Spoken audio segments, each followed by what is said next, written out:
إخواني أخواتي، السلام عليكم.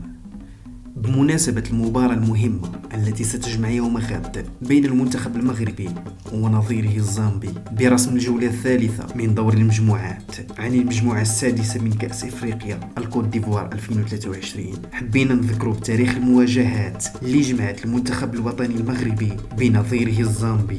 فالمنتخب المغربي سبق له واجه منتخب زامبيا في 15 المناسبة، من ضمنها 4 ديال المباريات ودية عاد منها الأسود ب9 انتصارات مقابل 4 هزائم، في الوقت اللي تعادلوا فيه المنتخبان في 2 ديال المباريات. والتقى المنتخبان في مناسبتين خلال نهائية كأس إفريقيا للأمم، الأولى سنة 1986 بمصر، وهي المباراة اللي فاز فيها المغرب على زامبيا بنتيجة 1-0. المباراة الثانية كانت أيضا في نهائية كأس إفريقيا بوركينا فاسو عام 1998. انتهت هذه المباراة بيناتهم بالتعادل الإيجابي، هدف مقابل هدف. وتبقى أبرز مواجهة جمعت بين المنتخبين هي تلك المباراة التي جرت عام 1993 لحساب الدور الأخير من التصفيات المؤهلة إلى نهائية كأس العالم 1994 بالولايات المتحدة الأمريكية، وهي المباراة اللي عرفت متابعة واسعة على مستوى العالم، وذلك بعد حادثة تحطم طائرة منتخب الزامبي في الجابون.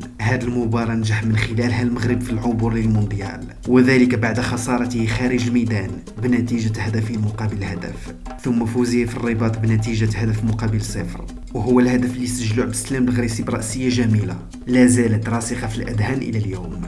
فكنتمناو كل التوفيق للمنتخب الوطني المغربي في المباراة اللي غتجمعوا مع زامبيا ويحقق نتيجة الفوز إن شاء الله، وبالتالي يتصدر المجموعة ديالو.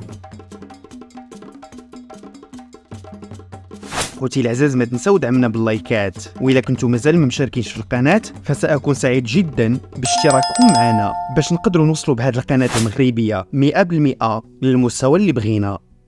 خليناكم على خير.